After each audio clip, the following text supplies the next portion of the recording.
Hey guys, welcome back. I am Nikesh sir और आज हम पढ़ेंगे कूलम्ब्स लॉ।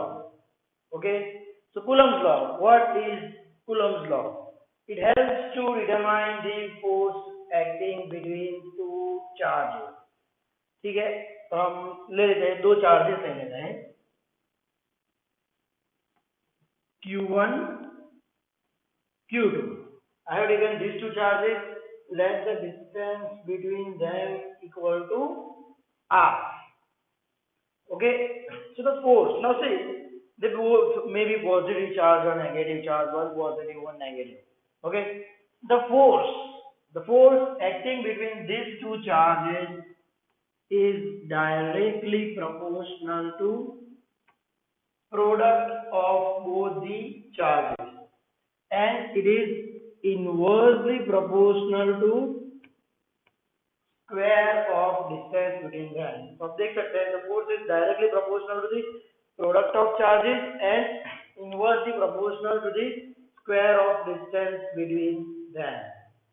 ये ग्रेविटेशनल फोर्स जो होता है उसके बहुत सिमिलर है। ग्रेविटेशनल फोर्स में आपने पढ़ा होगा, that is directly proportional to the product of masses of the object and inversely proportional to the square of distance between them. ठीक है, वैसे ही है, लेकिन gravitational force that was due to mass and electrostatic force that is due to charge. Clear? Gravitational force जैसे ये formula है। Clear? So now when I am removing this proportionality sign, sorry, I am just merging this both. I will get F is proportional to Q1 Q2 upon R square. So when I remove this proportionality sign, I put a constant K. Clear? I put a constant K. This K is the proportionality constant, and its value was found to be 9 into 10 raised to 9. The value of K was found to be 9 into 10 raised to 9.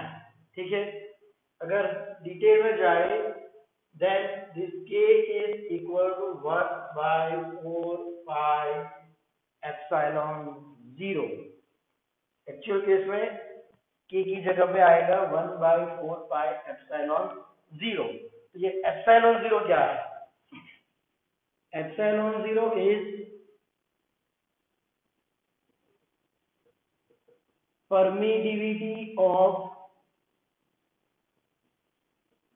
free space और vacuum.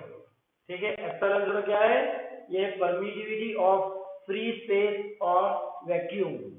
ठीक है, इसकी value है 8.854 into 10 raised to minus 12। ठीक है, ये हो गई वैल्यू एप्सिलॉन 0 की। This is epsilon 0। क्लियर? इसकी वैल्यू है 8.854 into 10 raised to minus 12। अगर ये वैल्यू हम इधर एप्सिलॉन 0 में रख देंगे तो जो k की वैल्यू आएगी that will be approximately 9 into 10 raised to 9। ये हमने राउंड फिगर में लिखा है 9 into 10 raised to 9। ठीक है, तो ये हो गया epsilon 0। But now see, this is in free space और वैक्यूम, मतलब ये दोनों चार्जेस हम ये एज्यूम करके रखेंगे कि दोनों एयर में है या फिर वैक्यूम में है। Then you can use this formula 1 by F equal to 1 by 4 pi epsilon 0. Finally it will be 1 by 4 pi epsilon 0। k की जगह में वैल्यू रख दी, Q1 Q2 upon R square. This is the Coulomb force acting between these two charges when they are placed in free space or vacuum. ठीक है, पर सोच लीजिए, अगर वैक्यूम की जगह पे कोई मीडियम होगा, वैक्यूम या एयर की जगह पे कोई दूसरा मीडियम होगा, ठीक है, तो इसका फॉर्मूला आ जाएगा F will be equal to 1 by 4 pi epsilon Q1 Q2 by R square। ठीक है, तो इसकी वैल्यू आ जाएगी F dash equal 1/4 pi epsilon, इधर आप देखेंगे मैंने लिखा है epsilon. So this epsilon is permittivity of the medium. Okay, this epsilon is permittivity of medium. ठीक है, इधर फ्री स्पेस था तो मैंने एप्सिलॉन 0 लिखा था, इधर मीडियम है so epsilon. Clear? Now I can take the ratio. मैं क्या करूंगा, इसका रेशियो ले लूंगा एफ डैश बाय एफ। ठीक है, एफ डैश बाय एफ और एफ बाय एफ डैश ले लेगा मैं। तो देखो ये दोनों का रेशियो आ जाएगा 1/4 pi cancel, 1/4 pi cancel, Q1 Q2 by R square, Q1 Q2 by R square cancel हो जाएगा। तो हमारा आंसर आएगा 1/एप्सिलॉन 0 अपॉन 1/एप्सिलॉन। क्लियर? सो ये आ जाएगा एप्सिलॉन अपॉन एप्सिलॉन 0। ठीक है, clear? So this is epsilon upon epsilon 0। This is the relative permittivity. इसको हम बोल सकते हैं एप्सिलॉन आर, मतलब रिलेटिव परमिटिविटी। ये हो गई परमिटिविटी ऑफ मीडियम, ये हो गया परमिटिविटी ऑफ फ्री स्पेस, इनका रेशियो ले लिया, मतलब ये हो गई रिलेटिव परमिटिविटी। और इसको हम कैपिटल के भी लिख सकते हैं, that is dielectric constant. ठीक है, और एप्सिलॉन आर को हम लिखेंगे relative permittivity.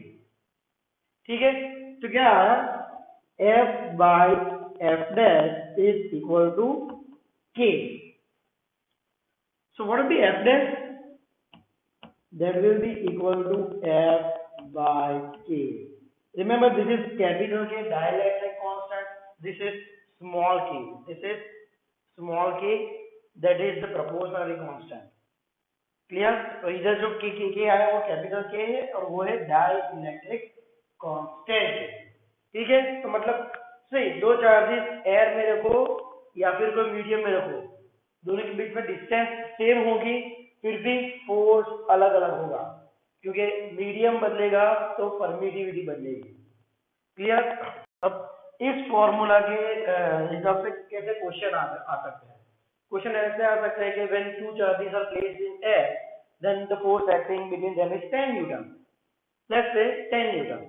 Okay, now when they both are kept in a medium having dielectric constant 2, now what will be the force? ठीक है, so F by K that is 10/2 that is equal to 5। कई बार reverse दिया होगा, medium में force दिया होगा, हमको air और वैक्यूम में कितना फोर्स है वो ढूंढना पड़ेगा। ठीक है, so this was about the Coulomb's law। मैं शॉर्ट में रिवाइज कर देता हूँ। Coulomb's law, the force is directly proportional to the product of the charges and inversely proportional to the square of distance between them। ठीक है, अगर मैं ये लिख लूं तो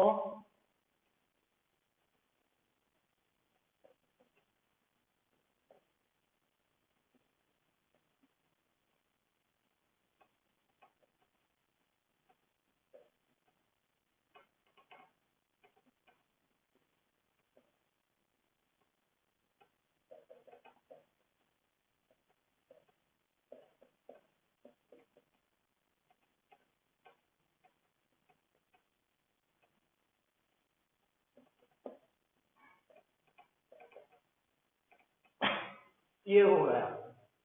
ठीक है, the force acting between two charges is directly proportional to the product of charges and inversely proportional to the square of distance between them। This is Coulomb's law। Okay, so ये formula आ जाएगी, when we are going proportionality sign we will get a constant k, the value of k is 9 × 10⁹ और k क्या है 1/4 epsilon 0। वहां पे epsilon 0 है permittivity of free space, उसकी value 8.854 × 10⁻12। ठीक है, तो फाइनल फार्मूला ये आ गई हमारे कूलम्ब फोर्स की, F = 1/4 epsilon 0 Q1 Q2 by r square. अगर हम वही दो चार्जेस किसी मीडियम में रख दे तो उसकी फॉर्मूला आ जाएगी F dash equal to 1 by 4 pi epsilon Q1 Q2 by R square, where epsilon is the permittivity of medium. इन दोनों का रेशियो ले लेंगे, हमको मिलेगा epsilon by epsilon 0, that is epsilon R, that is K, that is relative permittivity or dielectric constant. So F will be F dash, that is force acting in medium, will be equal to force acting in air upon dielectric constant. ठीक है? So this was about the Coulomb's law. Okay, just go through this topic.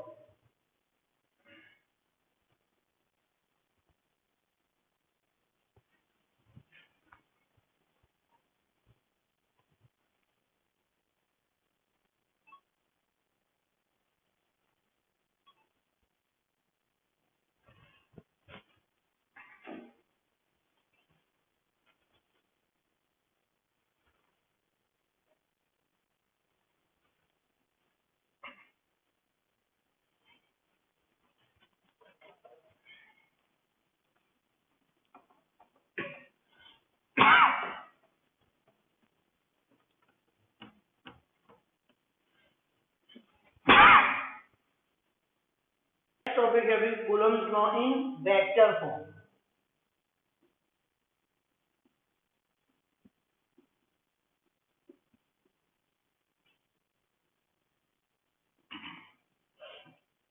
Okay, अब सबको पता है force is a vector quantity, right? So now we will derive the equation of Coulomb's law in vector form because the force will have a direction. तो हमको find करना है कि force लगेगा तो किस डायरेक्शन में लगेगा.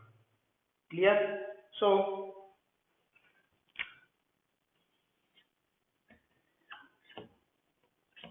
let's take this as x axis and this as y axis. हम कोई भी दो चार्ज ले लेंगे. Let's say the charge here is q1 and the charge here is q2. ठीक है, ये ओरिजिन है, ये ओरिजिन है, तो इससे इसका पोजीशन वेक्टर हो जाएगा r1 और इसका पोजीशन वेक्टर हम ले लेंगे r2. ठीक है, both the charges can be either positive, negative or one positive or negative. फिलहाल हम ये मान के चलेंगे let's say that both are either positive और नेगेटिव, तो मतलब उनके बीच क्या होगा, repulsion. Clear? So what happen, this is q1 and this is q2. Let's take both are positive charge. Okay okay, so as it will be repulsion, the force acting on q1 will be in this direction.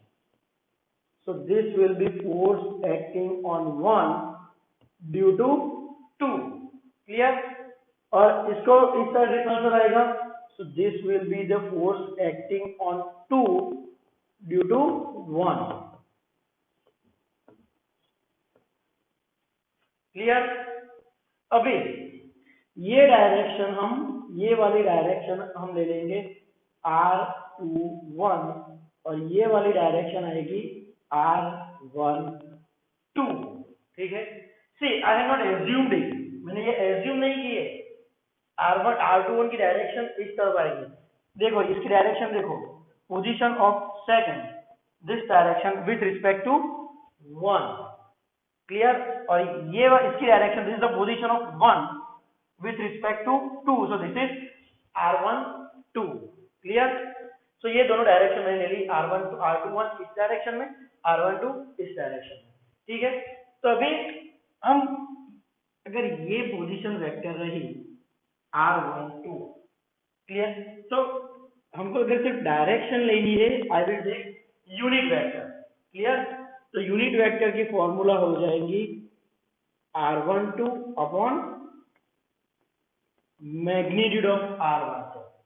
मैं इस तरह से भी लिख सकता हूं इसको,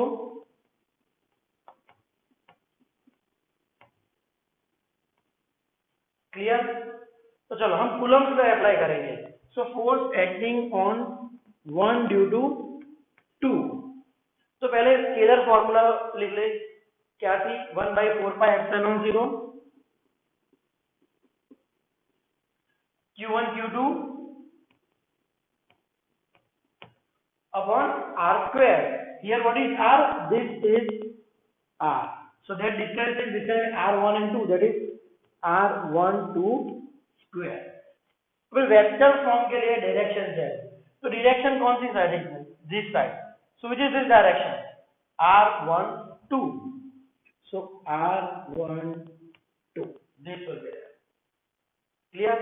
अगर मैं इसको आगे निकालूं, ये R12, ठीक है, और मैं R12 वेक्टर फॉर्म में ले लूं, then this will be equal to R1 minus R2। ठीक है, अगर मैं R12 वेक्टर ले लूं, this will be equal to R1 minus R2। तो अभी ये कैसे आया? ठीक है, सी ये देख लो, हमने ले लिया वेक्टर R1, ठीक है, ये वाला ले लिया हमने R2, क्लियर। ये वाली डायरेक्शन आएगी R12, क्लियर। इस फिगर में मैंने नीचे लिखी है, तो ये R1 R2 R1। अगर हम वेक्टर एडिशन ट्रायंगुलर मेथड देखेंगे तो R2 plus R12 that will be equal to R1। so R12 क्या आया? R1 माइनस R2, ठीक है। आपको ये एक्सप्लेन करने की जरूरत नहीं है, एग्जाम में अगर ये क्वेश्चन आएगा तो आपको ये एक्सप्लेन करने की जरूरत है, आपको डायरेक्टली लिख लेना है कि R12 is equal to R1 minus R2, ठीक है। तो ये फॉर्मूला मैं इस तरीके से लिख सकता हूँ, F12 1 by 4 pi epsilon 0 Q1 Q2 upon R12 square multiply by vector upon magnitude of vector. So this will be equal to F12 will be equal to 1 by 4 pi epsilon 0 Q1 Q2 upon R12 square, sorry the square नहीं आएगा, vector upon magnitude है, so R12 cube R12 vector, right? So you can use either this or this. This is in the vector form, clear? अगर मैं F force acting on 2 due to 1 लिखूंगा, force acting on 2 due to 1 लिखूंगा, then it will be 1 by 4 pi epsilon 0। मैं इस formula की जैसे लिखूंगा, then Q1 Q2 upon R21 square unit vector R21। तो अभी आप देख लीजिए R12 या R21 मैग्नीट्यूड वाइज दोनों सेम है, मतलब ये सेम होगा, और यूनिट वेक्टर लिखूंगा तो R12 की डायरेक्शन किस बाजू है? इस साइड, और R21 की डायरेक्शन किस बाजू है? इस side, means they are exactly in opposite direction. So instead of this R21 I can write down minus R12। तो अगर ये माइनस R12 और ये दोनों सेम हो गए तो हमारा आंसर आ जाएगा F21 will be equal to minus F12, right? Newton's third law, clear? See, equal in magnitude but opposite in direction, clear? So this was Coulomb's law in vector form, okay? Now we just go to this topic.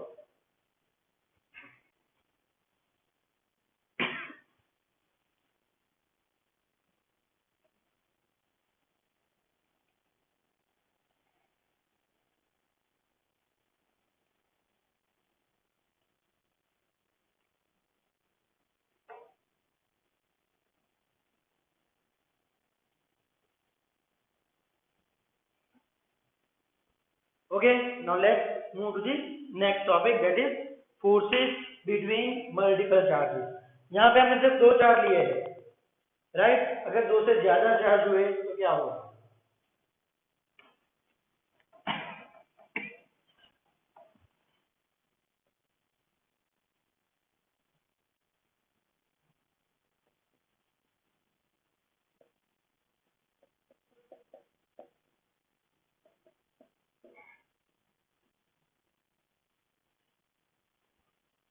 Okay, तो हम अभी क्या करेंगे, we will take 3 charges,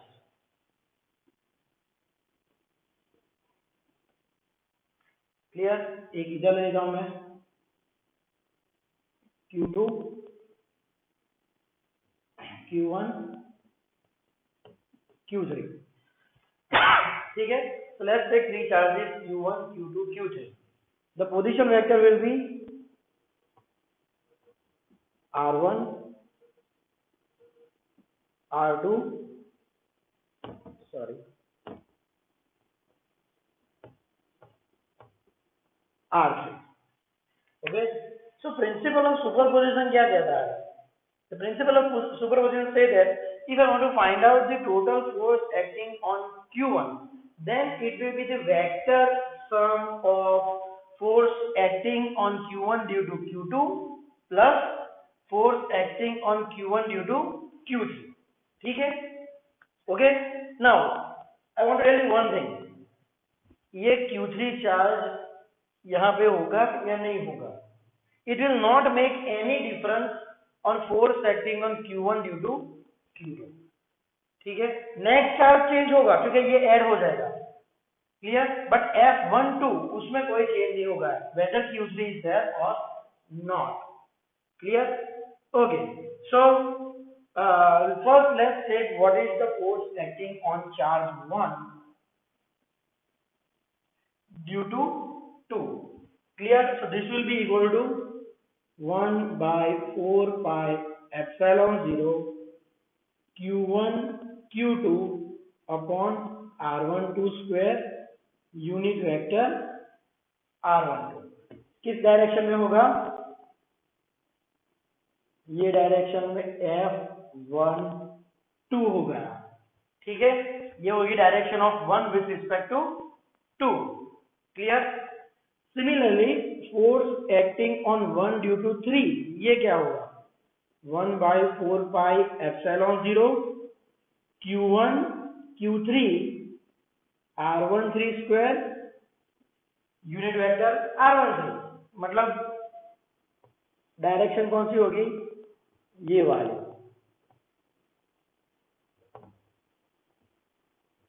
F13 इस direction में जाएगा, ऊपर की डायरेक्शन में, ठीक है, clear?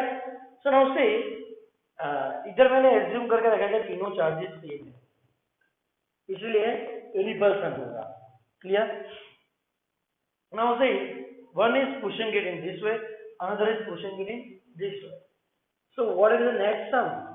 Okay, vector sum, it will be somewhere here. This will be the resultant force. Clear? If I complete the parallelogram, then this will be here, vector addition by parallelogram method. So this will be the resultant vector F on 1, force acting on 1. ठीक है? Now let's take calculation. F on 1 will be equal to F on 1 due to 2 plus F on 1 due to 3. Principle of superposition. It will be the vector sum of forces acting. Okay? तो ये हो गया 1 by 4 pi epsilon 0 Q1 Q2 upon R12 square unit vector R12 plus 1 by 4 pi epsilon 0 Q1 Q3 by R13 square into unit vector R13. हम इधर देखेंगे कि 1 by 4 pi epsilon 0 common है, Q1 भी कॉमन है. Clear? So answer will be Q2 upon R12 square R12 plus Q3 upon R13 square R13. Clear? Okay, so this is the forces acting when there are more than 2 charges, when there are 3 charges. Now let's say there are n charges, like Q1, Q2, Q3, Q4, Q5 up to n charges, and I want to find out the force acting on Q1. तो formula हम क्या होगी? F1 that will be equal to 1 by 4 pi epsilon 0 Q1, okay, Q2 upon R12 square R12 Q3 upon R13 square R13 up to Qn upon R1n square into R1n। Clear? तो इसको हम short में लिख सकते हैं, force acting on one that will be equal to Q1 upon 4 pi epsilon 0 summation of Qi upon R1I square R1I equal to 2 to n। Clear? तो ये हो गया forces acting between the multiple charges. ठीक है, मैं quickly revise कर देता हूँ इसको। Let there be three charges Q1 Q2 and Q3 having position vector R1 R2 and R3 और हमको फोर्स कहाँ पे फाइंड करना है? Q1 पे। We want to find out the force acting on charge Q1। तो हमने पहले क्या किया? प्रिंसिपल ऑफ सुपरपोजिशन क्या है? Vector sum. So first we will find out the individual forces. So force acting on 1 due to 2 1 by 4 pi epsilon 0 Q1 Q2 upon R12 square R12 unit vector, and force acting on 1 due to 3 this one. So using principle of superposition, vector sum F1 equal to F12 plus F13, we are adding both these things, we are taking common Q1 upon 4 pi epsilon 0. Okay, so this is the formula when there are 3 charges. If there are n charges, this will be the formula, and this is I have written the formula in short. Okay, so this is the forces acting between multiple charges। okay, ठीक है, तो आज के लिए इतना ही। जब हमारी next video में आएंगे हम थोड़े इलस्ट्रेशन ले लेंगे। कूलम्ब्स लॉ, ये फोर्सेस बिटवीन मल्टीपल चार्जेस तक टॉपिक हमारा चल गया, तो एनसीईआरटी बुक के उधर तक जितने भी इलस्ट्रेशन होंगे हम वो कवर करेंगे। ठीक है, थैंक यू।